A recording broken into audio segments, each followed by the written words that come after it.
All right, so here are the different sort of scenarios that can happen for this setup on AMD.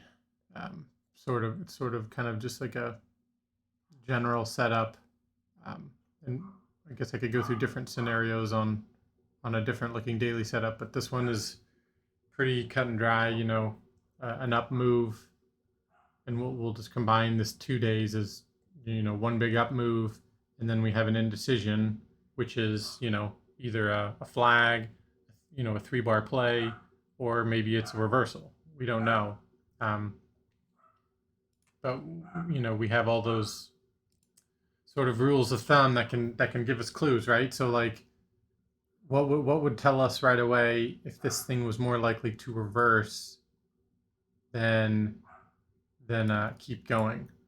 Well, if if volume was really high, like much higher here, that a lot of times clues us that this is maybe a bigger reversal, right? And really, what would be even better is if that situation would happen like at a really clear sort of like right up here, like this 3 day isolated pivot. If that middle red candle was really big, and say we had a good level here, well that's a really good combination. Have a really good level, and then you have a lot of volume on that down day or doji or whatever. So same thing here. It's like we have either a reversal, or we have an inside day, or we have this was a pullback. The next day it holds, and then boom, it goes, and then we have a 3 bar play, right? Or a flag, etc.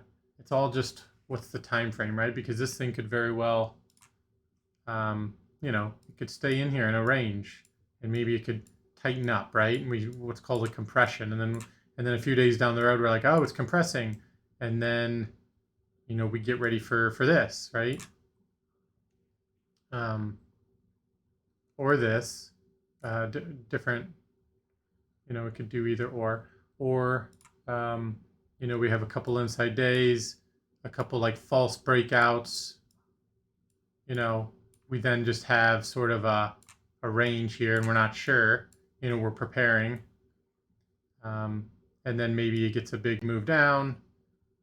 We think it's a breakdown, and then that's the signal that it's now going up, and that takes another day or two. Boom. So there's so many different scenarios, but just for the day, just for on this day, really, what can it do? Well, it could probably do, or at least what can it do, and what are the best, large moves? Because I think we all sort of trade the same in terms of we're kind of like Thor. We do those intraday swings where we want the bigger moves. We're not necessarily scalping. We want to trade from level to level. So, in other words, we'd rather just trade from the high of yesterday to the low of yesterday and get that overall move, right? So we try to find that, and then we try to target down here and maybe some levels in between, or vice versa.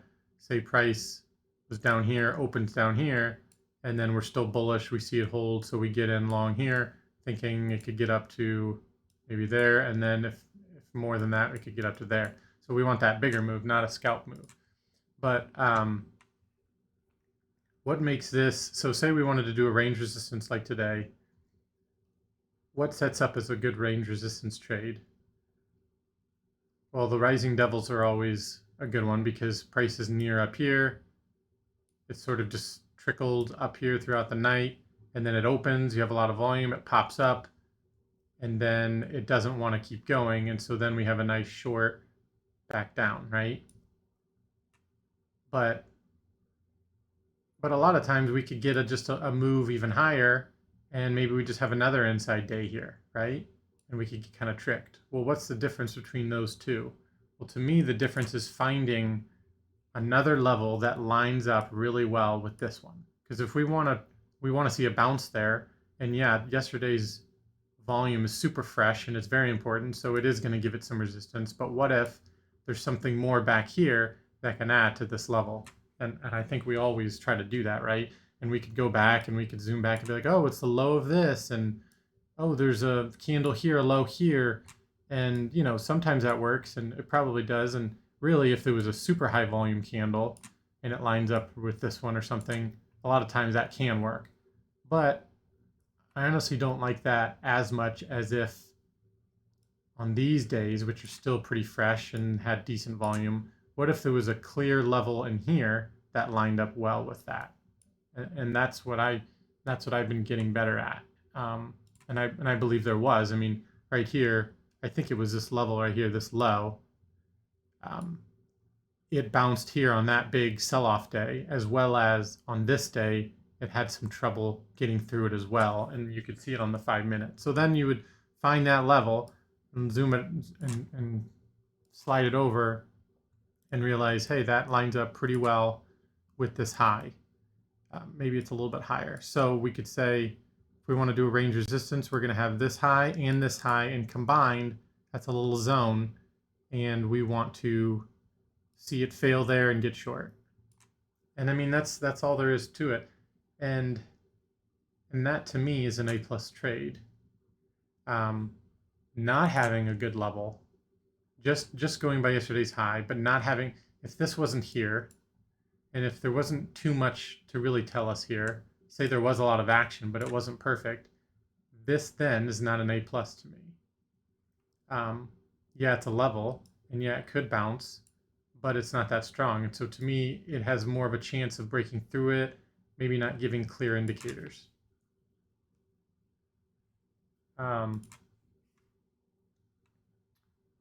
And so, but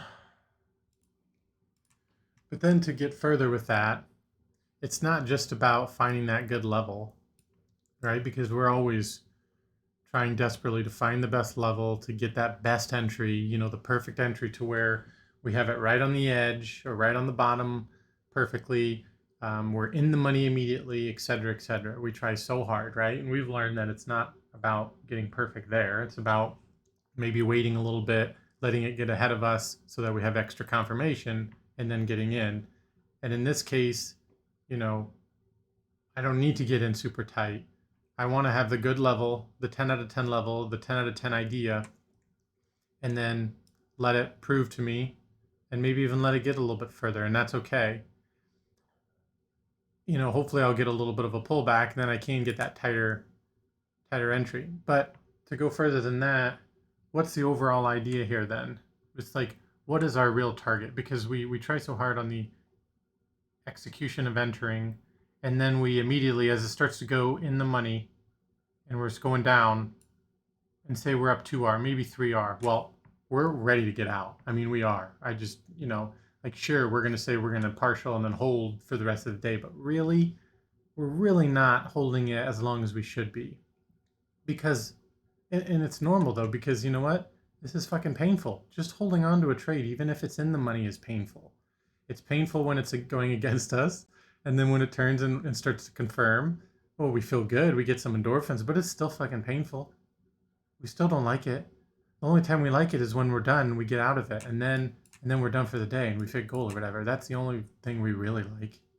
And then tomorrow we have to do it all over again. So what we have to train ourselves to do is be okay with entering, waiting through that pain, it working out, it confirming, and now that we're in it, we need to think about really what is the trade setup called and what are the potential targets. And then on top of that, and we know it doesn't always get to the targets, but and now I think, instead of finding targets to partial, I think we should find targets to maybe partial super tiny, but to say, okay, these are a target. However, if price eventually breaks that, that's confirmation. That's not a place to get out. That's a place to hold and even enter in harder. And so on the larger idea of this trade is, what is this trade called? Well, this is called a range resistance. We bounced off, we moved up, we've had some indecision, a battle. Second day, we had another battle at the edge here, and now we're going back down.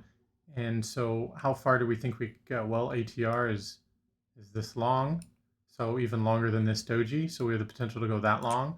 So we at least can say that the target is at least the low of here. And then we look at these days and say, well, are there any really good levels with all these days combined that's going to stop it before that? And maybe there isn't. Maybe the next really good level is right here, which is also lower than this doji. So far we have an ATR that can get us all the way down here. We have a really good level inside all these days that get us that really come together to say they work right here. So that would be your next 10 out of 10 level. And then yesterday's low, which is also very important. You got to put some weight on that, which is right there. But really, you combine it all and they're not that far away. So now you have a really good target that's right here, right? And we know that it could always go further, but that's our main target. And so really we try really hard to get that tight entry, or maybe we wait a little bit. But no matter what, as we go down, we should be getting in more until we get closer down here. And then we should be holding and getting ready and seeing what it does here, and then be getting ready to get out if it does start to turn around and bounce, right? If it doesn't, we wait and see and blah, blah, blah. But so when we get in it correctly and it's going down and it's starting to confirm, what are some other things that tell us to hold or to get heavier? Well, like I said, when we see some little minor levels or targets as it breaks them, that's more confirmation. But what else? Well, RVOL is important, right? I mean, RVOL can tell us, that could sort of be a barometer for the potential for the ATR, right? If the RVOL is low, say like 60%, we know that one ATR is less likely, right? Because when RVOL is low, we're normally in those compression days, right? Or like in these days. There's not as many in here because volume has been high, but essentially it's an up move and then things start to get quiet, right? So the up moves are a lot bigger, or the down moves are bigger, but then in between days are smaller. So these ATRs are going to get smaller and then they're going to expand again as RVOL. And when we're going up, RVOL usually is higher, and when we're going down, RVOL is higher, right? So that's the idea is, okay, look at RVOL. Does RVOL help us or not?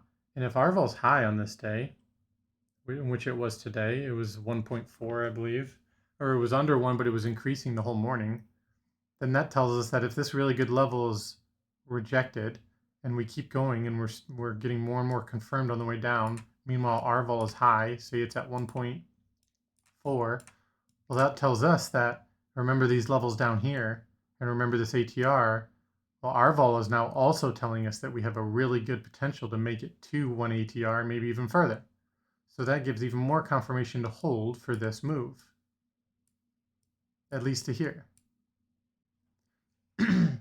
But we don't do that. We never do that. We'll say I got in really good here. Say I got in really tight. Well, because I got in so tight, I'm going to partial even faster. So I'll partial all the way through here. I won't even get through halfway, and I'll be down to 50% of my shares, even though really I should have held on to most of them, and then I should have even added. And yeah, it's hard to say that, right? Because remember I was saying how it sucks even if we're in the money. We just want to get out. We hate being in. So now I'm saying hold longer, don't partial, and even get even harder. Get in even heavier. So that means even more stress and pain. But you know what? When do we do that? I never fucking do that. Never. But you know what always happens to me? I either over partial or over trade and I lose a ton. But have I ever just really, truly just let it go, a full fucking entry? Like I get it right and I just, you know what, I'm just going to walk away and let it go. Have I ever done that and let it get to like 10R, 15R? Because there's lots of days where I've gotten in, and if I would have just let it go, 10, 15R. Have I ever done that? No. Why? It's just, we just hate being in the trade.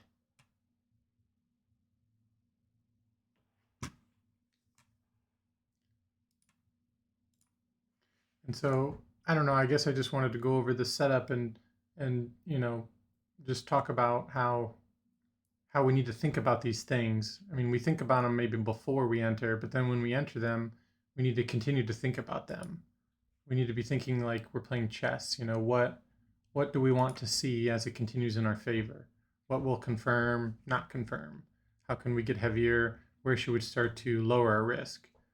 And I just think when we try so hard and we get the entry correct and we get the level correct, and we're still at the beginning stages of the move, but yet we've gotten in so tight and correctly, and the move is just now starting, the first 25 percentile of the day, and maybe we've caught the trend. Well, we just need to suck it up and take the pain for that day and make it as big of a fucking trade as we can so that it covers us for like a week or longer. I mean, because my God, I mean, every day is so painful and hard, and we try so hard to get these entries, and as day traders, we're wrong all the time. We're constantly getting stopped out and this and that, and that's fine. That's okay. That's part of it. But it's like when we're correct, and then when we're really correct, and then when we're really, really correct, and then on top of that, we know we're correct. Like if we can even see ahead of time or even live that, oh, I know I'm correct. Oh, I know I'm even more correct. Like we shouldn't be partialing. We should make this our saving day for the month, to where even if the rest of the fucking month is hard and slow and whatever, and we don't get one of these days, at least on the one that we got, we make it fucking worth it. That's what I'm saying. And what I'm saying is, if we can learn to do that even one time is just the beginning. It's the first step, because once we do it once, we can do it again. And I'm not saying to hold everything longer. It's not about holding everything longer. It's about, we, if all the variables line up for the entry, then we have another set of variables that we look at while we're in the trade. And if those all align and they continue to align, then you hold.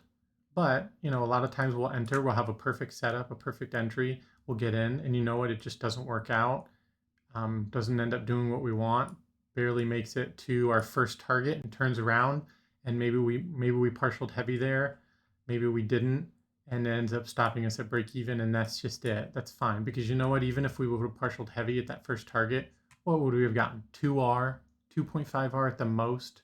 So it's not even like it's that big of a deal if we get stopped out a bit more, because really we're trying to get that one good trade. The thing is we lose so much. Like my winning rate is 30 fucking something percent, 30 to 35%. And so I'm losing all the time. And so it is what it is. I lose a lot. But if it's working, we need to put more risk down. And if we can see that it's working, I mean, that's the thing. So the more that we can ask ourselves every day, trades that we take, trades that we didn't take, okay, we like this setup. Where does it make sense for us in the trade that it was working even more? And we have to ask ourselves that. If we don't, then we're not going to know in real time where to add and where to hold. If all we're talking about is the entry and then having a target to get out, that's the only way we're looking at it. That's the only way we're going to think about it. We're not going to be able to think ahead on where to add, because we haven't trained our mind